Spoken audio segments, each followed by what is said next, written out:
Hello! It's me again. Let's talk about kung paano nga ba gumawa at magbenta sa isang digital marketplace tulad ng Racket.ph.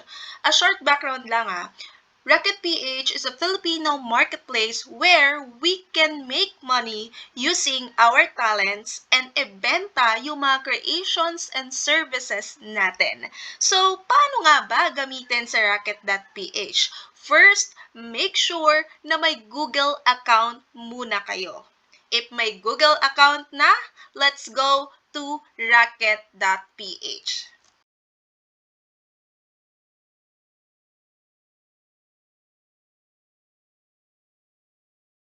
Hanapin at pindutin ang login or join sa gilid. Tapos, sign up using your Google account. Log in with Google. Then after that, i-click natin itong Edit Rocketship.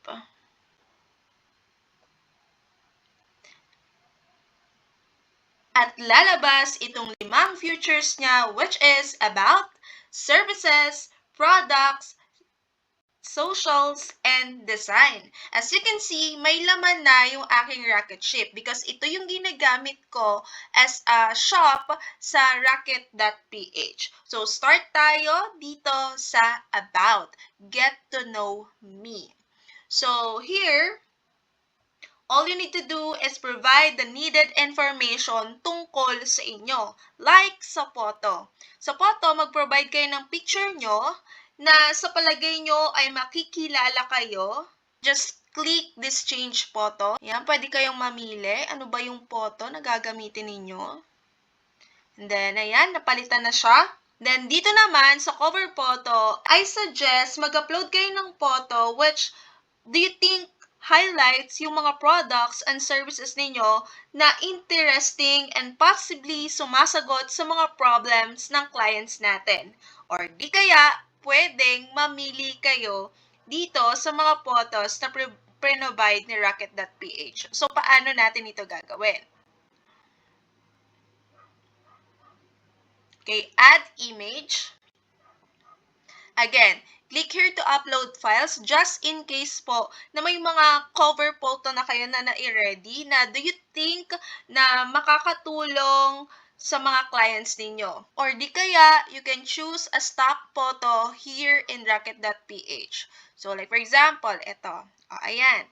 Pwede nyo rin naman siyang balikan if ever na may nagawa na kayong cover photo or di kaya i-replace nyo lang yung image na ito. At ang kailangan dito is up to 5 photos sa ating cover photo. So, once na may photo na tayo, let's fill up yung ating first name and yung ating last name. And syempre, kasama na rin dito yung ating roles. Add up to 5 roles. Ang nilagay ko dito is content creator, digital marketing, digital artist, graphic design, social media, freelancer, digital marketing, teacher lifestyle since I'm a teacher, and last role na ilalagay ko dito is craft artist. If wala sa mga binanggit ko yung roles ninyo, pwede pa kayong mamili dito sa mga provide ni Racket.ph. Just scroll down nyo lang. Like ito Meron tayo admin staff business, AI engineer, AI ethics consultant. So, just scroll down. Baka nandito yung mga roles ninyo. Again, mamili lang kayo ng mga roles dito para may mailagay kayo dyan. Next is, kapag may roles na kayo, let's proceed to the country. Sa country, malamang tayo ay nasa Philippines. Just scroll it lang. Region, mamili kayo. Dahil ako'y nasa NCR, I'll choose Metro Manila. And the city is Taguig City. Sa ating headline naman, pwede nyo dito ilagay is digital creator.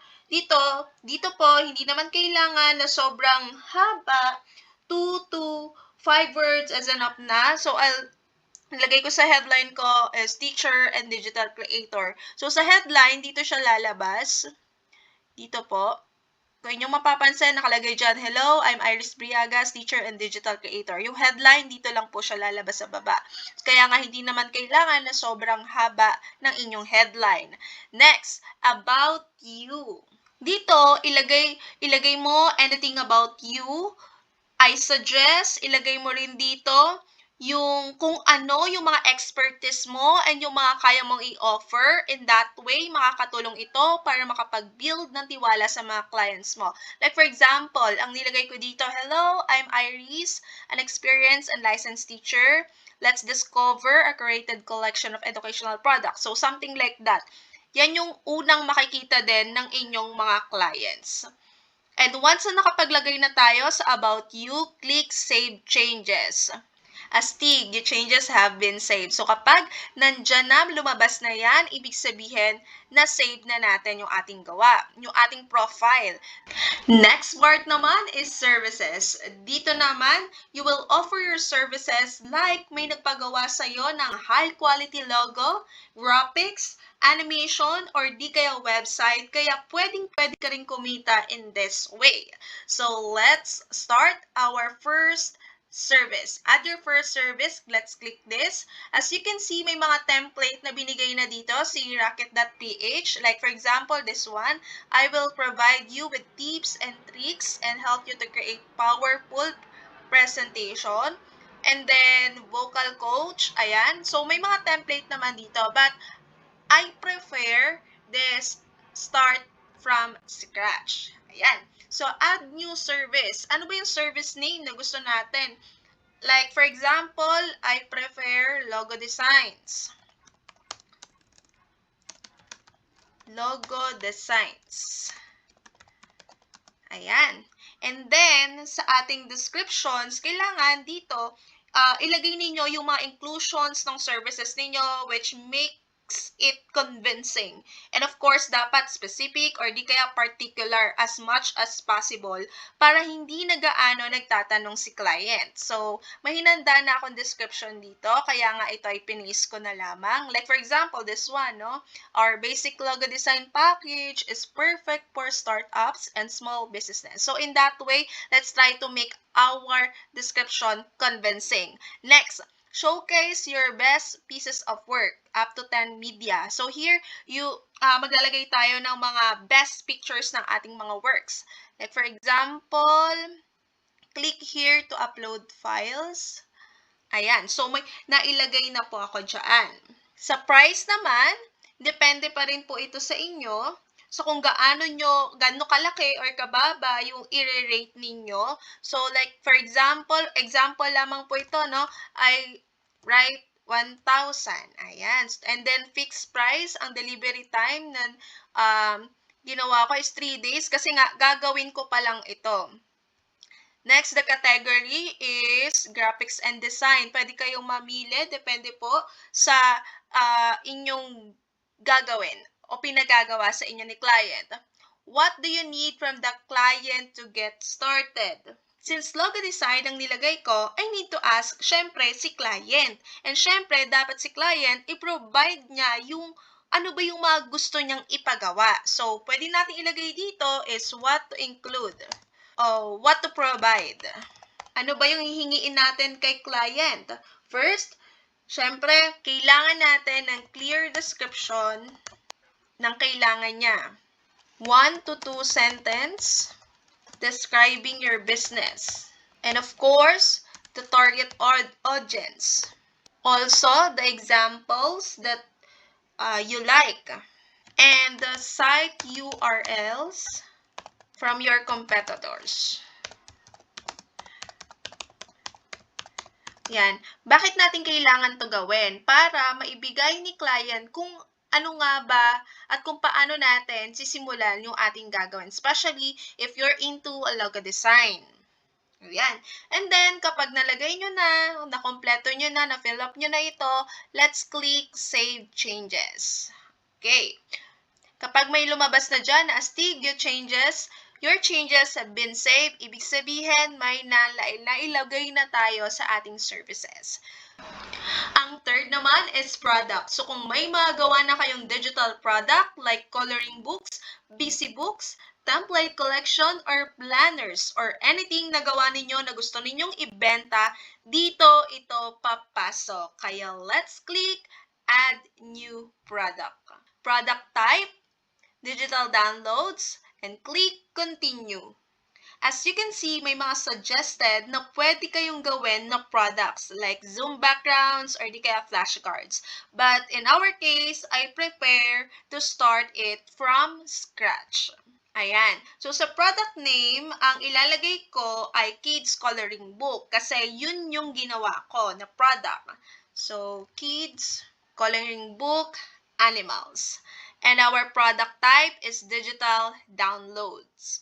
Sa description, ilagay ninyo yung inclusion or ano yung meron sa coloring books or item na binibenta ninyo. Like ilang pages, editable to Canva ba, or yung mga benefits nito. Basta try to make your description convincing. Ayan, may naka-ready na ako na description dito. Then, after nyan, mag-upload kayo ng picture na magre-represent ng product ninyo. Kahit sa picture, make sure convincing na ito. Ayan. Let's add up to 10 media to your product. Click here to upload files. Ayan. So, pwede pa tayo magdagdag ng isa pang media. Ayan. So, since we're selling the coloring books, sa assets naman, dito makukuha ni client yung digitally made products ninyo. Pwedeng links through Google Drive or pwedeng link from Canva, especially if nasa inclusion or description natin na pwedeng i-edit ni client yung gawa natin, katulad nga nito. Go to Canva and open your work. Tapos, let's click Share and hanapin yung template link. Click Copy. Then, saka natin siya ipipaste sa rocket.ph assets. Dito natin ipipaste yung ating na-copy na link, template link sa Canva. After nyan, sa price na tayo. I'll make it, yung ating coloring book, I'll make it, let's just say 100. Again, depende sa inyo ito kung magkano nyo ito i-rate. Yan, note ko lang din po na kapag may nag-avail ng product ninyo, may 10% platform fee si Rocket.ph. Actually, hindi lang po si Rocket.ph. Maski yung ibang mga digitally marketplace like Amazon, Etsy, ganun din. May mga platform fee po sila. And kapag na-complete na natin ito, tungkol sa product ninyo, let's click Save and Publish. Ayan, malalaman din natin na kapag okay na yung ating nagawa, may lalabas na notif sa taas. Astig, your changes have been saved. So, lahat ng mga products na gagawin nyo, dito yan makikita. Our next part naman, ang ating pang-apat na part, is yung ating socials. Here, you can add yung mga social media accounts nyo para maraming makakita ng mga ino-offers ninyo and ma-check din ni client yung mga previous works ninyo. So, dito nyo lang siya ilagay like yung inyong YouTube, yung inyong Facebook, and then yung inyong TikTok kung may mga TikTok accounts kayo. And our last part is the design. Dali din po ito. Here, you can choose the color, theme, and fonts ng inyong rocket ship. So, pwede kayong mamili. Ako, ang ginamit kong design ay itong freelancer. Kaya kung makikita ninyo, ito yung nasa ating page, sa ating headline. Ayan, pwede kayong mamili. Pwede rin sa colors. Pwede kayong mag-empanada, Betamax, scramble, laing. So, kung mapapansin nyo, napaka-Filipino talaga nung kanilang mga ginamit na title sa kanilang colors and of course, dito sa kanilang fonts. Pwede nyo palitan ang inyong mga fonts na ginagamit dito. And once na na-customize na ang inyong rocket ship, buo na ang inyong shop sa rocket.ph. You can also share your link sa mga social media platforms by clicking this. Okay, share. And then, copy. Pwede nyo siyang i-share sa mga social media platforms ninyo, especially if they want to avail your products and your services. And pahabol lang para malaman ninyo kung may bumili na ba ng inyong mga digitally made products, tingnan natin dito sa inyong wallet and then sa inyong orders. So let's click Rocketer Dashboard. Makikita nyo dito sa Rocketer Dashboard ang inyong Rocket Ship, Orders, My Wallet, Deliveries, Customers, and Recommendations. So, let's click Orders. Dito sa Orders, natatrack natin kung may mga bumili na ba ng ating mga digitally made products. So, dito sa Complete, ayan, nakalagay na dito kung sino yung bumili at kung ano yung kanyang na-purchase. And then, tingnan naman natin kung pumasok na sa ating wallet yung naging payment ni client. So, like for example, sa My Wallet, dito na nakalagay yung kanyang payment. Pwede natin ito ma-transfer through GCash by send to e-wallet. Ayan. Pwede nyo ilagay dito yung number ninyo at anong klaseng e-wallet ito. GCash, coins.ph, and anong pangalan ng recipient. So, in that way, matatransfer na yung binayad ni client sa inyong bank account or di kaya sa inyong mga e-wallets. Well, I do really hope na talagang nakatulong ang videong ito. That's why, paki-like and subscribe naman ang YouTube channel na ito para sa mga bago pang videos. Paalam!